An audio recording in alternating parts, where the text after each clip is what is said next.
Sebenarnya hidup ini hanyalah proses tumbuh berkembangnya suatu makhluk. Dan proses bertahan hidup itulah yang disebut kehidupan. Dalam kehidupan inilah terjadi banyak sekali romantika. Ada yang bahagia, ada yang merana, ada yang sedih, ada yang gembira. Kalau kita lihat dari sudut pandang yang sederhana, bahwasanya kehidupan itu hanyalah proses mencari bekal bertahan hidup. Hanya itu saja sebenarnya. Namun apakah sesederhana itu?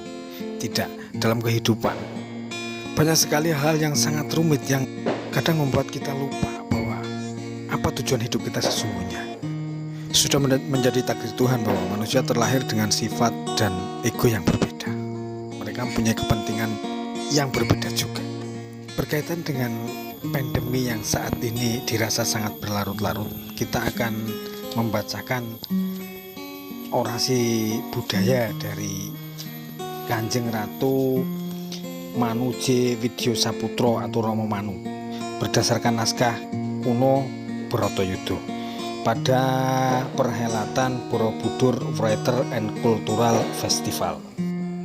Semoga di akhir video ini kita mempunyai persepsi yang baik dan sama, dan kita bisa mengerti dan merenung apa yang akan kita lakukan selanjutnya. Dalam orasi budaya ini, Romo Manu mengungkap kejadian pagebluk atau pandemi yang pada naskah Bharatayuddha Ngayogyakarta yang ditulis pada masa pemerintahan Sri Sultan Hamengkubuwono ke-8 oleh seorang pujangga yang kebetulan seorang putri, yaitu Raden Ayu Suryonegoro.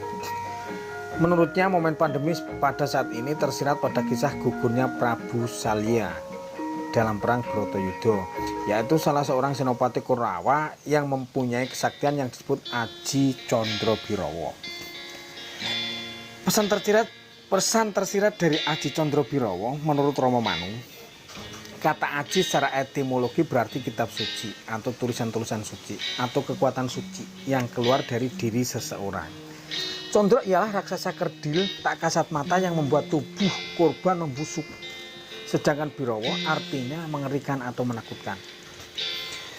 Melihat ajian ini, Pandhawa kebingungan. Ketika dilawan dengan senjata, ia dapat membelah diri menjadi 1000. Melihat ini, Sri Kandi mencari tahu dari sisi kosmologi.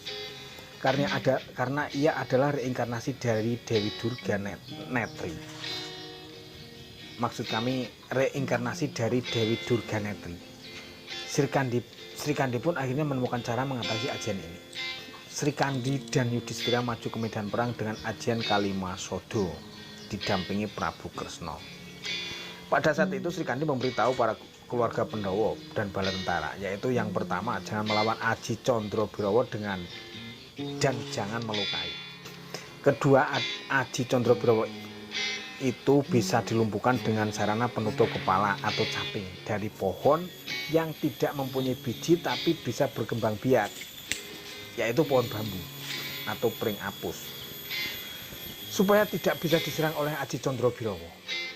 Ketiga, Pandhawa dan bala tentaranya harus melakukan 3 tataran yoga, yakni dhyana yoga atau pengendalian sukma, dharana yoga atau menghilangkan nafsu yang ada pada dirinya, dan samadhi, duduk bersama dengan Sang Hyang Ilahi atau dengan dewa tertinggi. Menurut Romo kembali, pada saat seseorang mencapai samadhi tak akan bisa dilukai apapun. Raga dilindungi oleh sukmanya. Condrobirawa tidak bisa melukai sukma ini. Akhirnya raksasa-raksasa kecil itu pun putus asa. Lebih-lebih kalau ia mendekati keluarga Pandhawa dan tentaranya yang memakai caping bambu apus. Dari caping bambu apus ini ditemukan rahasia di baliknya, yaitu getah soma. Getah soma adalah penghasil amerta. Barang siapa memakai caping dengan pring apus ini luput dari kematian. Kadang-kadang kita tidak pernah berpikir bahwa di dalam pring apus itu ada unsur kimia yang dapat menyembuhkan kalau orang itu sedang sakit. Kalau kita mengambil sepotong bambu kemudian kita letakkan di atas api itu, akan keluar lendir. Lendir inilah yang disebut dengan getah soma.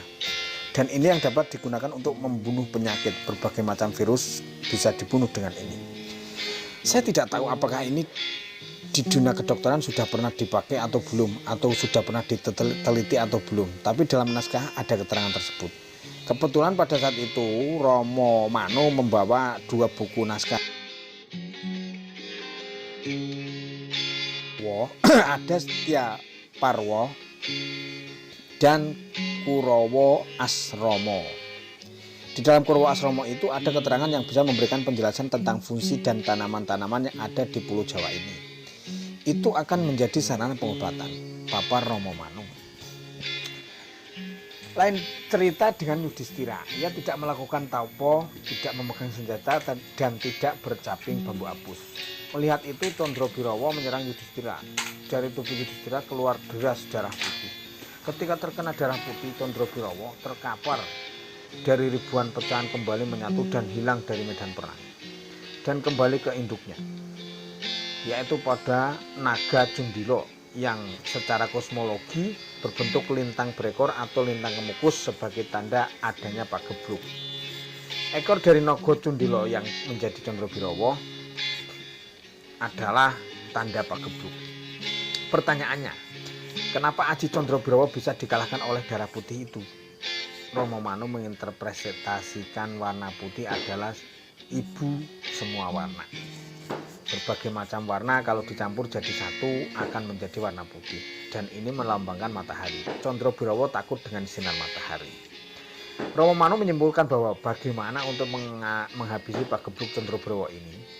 Pertama, jangan melawan. Kita diwajibkan hanya melakukan samadhi. Kedua, menggunakan sarana pohon yang mengeluarkan ekstrak soma, yaitu pohon bambu apus, untuk dijadikan tameng atau. Ketiga, ketika terkena Condrobirawa itu jangan ada di tempat yang gelap. Kita harus ada di bawah matahari.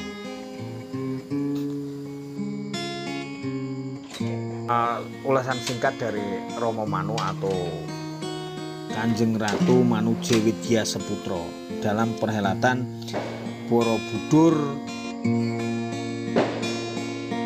Writers and Cultural Festival tahun 2021.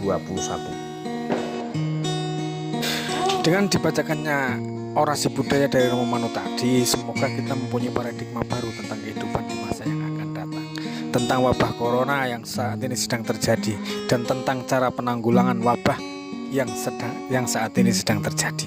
Kemudian pada akhirnya kita bisa menyatukan langkah dan memerangi bersama corona ini. Saya Samudin, sampai jumpa.